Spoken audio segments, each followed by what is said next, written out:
राधे राधे। राधे राधे महाराज जी। महाराज जी, क्या नाम जप ही पूरी पूजा है? संपूर्ण आराधना नाम जप ही है। निरंतर नाम जप हो। कलयुग केवल नाम आधारा, सुमिर सुमिर नर उतरे पारा। और कोई पूजा बने न बने, कल के सत्संग में था first last and latest discovery. भाई जी हनुमान प्रसाद पोद्दार जी कह रहे, first last and latest discovery. मेरी पहली, अंतिम और वर्तमान की खोज है कि एकमात्र केवल नाम का आश्रय ले ले, उसे निश्चित भगवत प्राप्ति हो जाएगी, निश्चित भगवत प्राप्ति हो जाएगी। और गोस्वामी तुलसीदास जी भी कह रहे हैं, भरोसो जाहि दूसरो सो करो। किसी का मन आवे किसी साधन पे भरोसो करो। मेरे तो राम नाम दो आखर, राम ये दो अक्षर मेरे माई बाप है, मेरा सब कुछ है, इसी से सब कुछ प्राप्त हुआ है। तो भगवान नाम जप ही संपूर्ण पूजा है। यदि नाम जप हो रहा है और कोई पूजा नहीं हो रही तो संपूर्ण पूजा हो रहा है। अगर और पूजा हो रही, नाम जप नहीं हो रहा तो अधूरा है। नाम जप है अंक और सब सेवा साधन शून्य है। जैसे एक लगा के शून्य तो 10, फिर शून्य तो 100, फिर शून्य तो 1000। ऐसे नाम जप करते हुए सेवा साधन जो भी करो, व्यापार नौकरी, सब 10 गुना फल देने वाला होगा। अगर नाम जप अंक है, अंक हटा दो तो 0 0 0 0।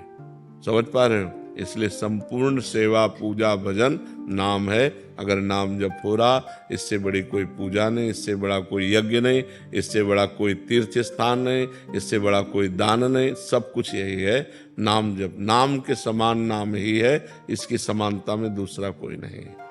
राहुल जी दिल्ली से। राधे राधे महाराज जी। राधे राधे महाराज जी।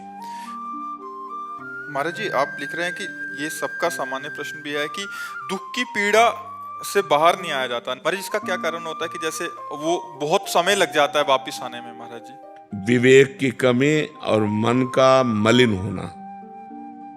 अगर विवेक प्रवीण हो तो 1 सेकंड में काट दे, तो प्रवीण विवेक हुआ नहीं, बुद्धि में विवेक हुआ नहीं, केवल बुद्धि है। और मन जो है वो मलिन है, तो किसी भी नेगेटिव भाव को, विपत्ति को, तिरस्कार को, अपमान को पकड़ करके, अगर बहुत मलिन है तो महीनों परेशान रहता है, दिनों परेशान रहता है। साधक 5 मिनट में काट दिया, और प्रवीण तो 1 मिनट में काट दिया, और प्रवीण तो स्वीकार ही नहीं किया, मस्त एकदम। तो ये विवेक सत्संग से होता है। बिन सत्संग विवेक न होई, राम कृपा बिन सुलभ न। बिना भगवान की कृपा के सत्संग नहीं मिलता, और बिना सत्संग के विवेक नहीं होता। अगर विवेक हो जाए बुद्धि में और नाम जब चल रहा है, तो मन की मलिनता नष्ट हो जाएगी, वो दुख को पकड़ेगा ही नहीं, वो सुख में ही रहेगा। अगर हमारा मन भगवान के चिंतन में है, शरीर में दुख है या परिस्थिति दुखद है, तो हम उसको क्रॉस कर जाएंगे। अगर हमारा मन भगवान में नहीं है तो उसी में डूब जाएंगे, उसी में परेशान हो जाएंगे। तो लोग भगवान का आश्रय तो लिए नहीं, भजन करते नहीं, तो सुख आया तो फूल गए, बोले नहीं उनके लड़का हुआ है, ठीक है, हुआ, हर्षित हुए, पधार गया, अब हाहाकार मचा, रोना शुरू। ये तो नियम है संसार का, सुख और दुख। तो जब सुख आवे तो ज्यादा फूले नहीं, तो दुख आवे तो फिर उसमें डूबेगा नहीं। तो हम कहते हैं कोई उत्सव मनाओ, कोई भगवत कार्य करो, तो नाम कीर्तन, भगवान का यश कीर्तन, भगवान की कथा वार्ता और भक्तों की सेवा, तो तुम्हारा जीवन सार्थक हो जाए। तो अपवित्र मन दुख को पकड़ता है, और पवित्र मन सुख को, भगवान के सुख को पकड़ता है। भगवान का सुख ऐसा है जो सांसारिक सुख दुख से निवृत्त कर देगा।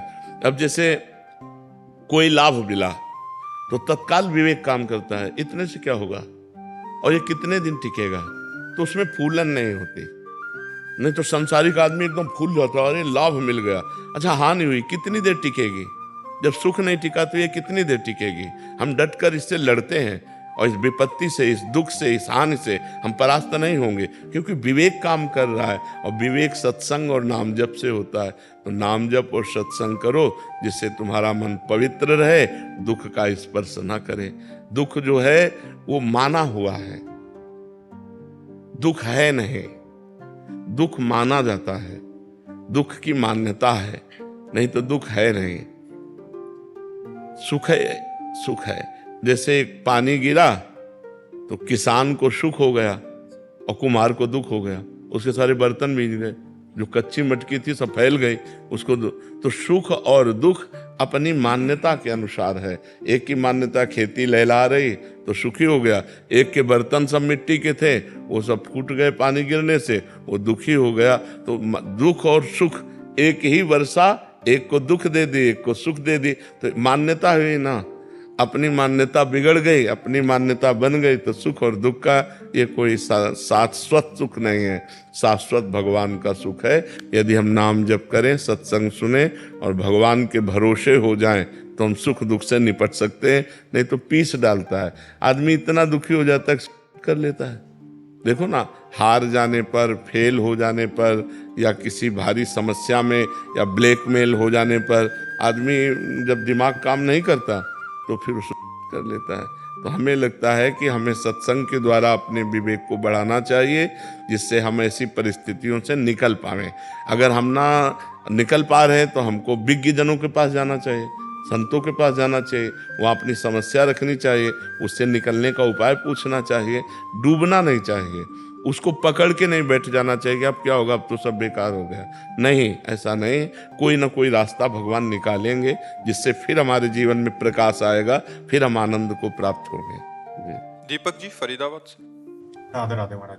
राधे राधे महाराज जी। महाराज जी, दास का जन्म उसी स्थान गांव में हुआ जहां सूरदास जी महाराज जी का जन्म हुआ था। महाराज जी, नाम जप के अलावा और मैं क्या करूं उनकी जैसी भक्ति मेरे अंदर आ जाए? भगवान को सूरदास जी के लिखे हुए पद सुनाओ, बहुत प्रिय लगते हैं। रसिकों के पद जो है ना बहुत प्रिय लगते हैं। ठाकुर जी की छवि सामने हो या श्री विग्रह हो और सूरदास जी के लिखे हुए पद उनको सुनो, बहुत राजी हो जाएंगे।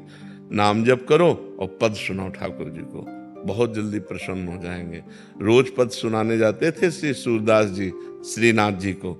श्री श्रीनाथ जी का जब श्रृंगार होता तो सबको ये आश्चर्य होता कि जैसी पत्रावली, जैसा श्रृंगार, जैसी पोशाक, जैसे आभूषण, वैसे ही वर्णन। तो कई बार लोगों ने पूछा कि वास्तविक आप अंधे हो कि आपके नेत्रों में ज्योति है? तो उन्होंने कहा नहीं, बिल्कुल नहीं, बाहरी नेत्र कुछ नहीं। तो वो सिद्ध पुरुष थे। तो एक दिन उनकी परीक्षा के लिए पर्दा किया गया कि ठाकुर जी का श्रृंगार हो रहा है, और कोई श्रृंगार नहीं किया गया, बस एक लंगोटी पे, और बस पर्दा खोल दिया गया। बोले गाओ, ठाकुर जी का श्रृंगार हो गया। तो सूरदास जी ने पद गाया, आज हरि देखे नंगम नंगा। सब लोग आश्चर्यचकित हो गए कि आज कोई पोशाक नहीं पहनाई गई, तो आज नया पद रचा, आज हरि देखे नंगम नंगा। तो ऐसे दिव्य महापुरुष हैं कि उनके पदों को सुनकर भगवान प्रसन्न होते हैं। तो आप उनको पदों को लाल जी को सुनाया करो और खूब नाम जप किया करो।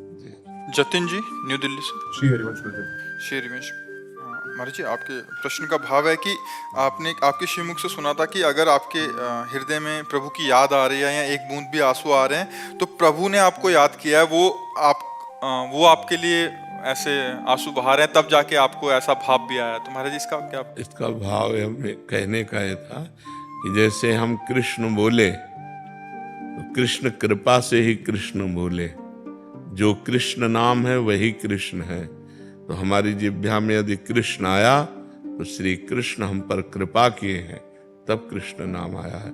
अगर हमें प्रभु के प्रति रोना आ रहा है तो प्रभु हमें प्यार कर रहे हैं, इसलिए रोना आ रहा है।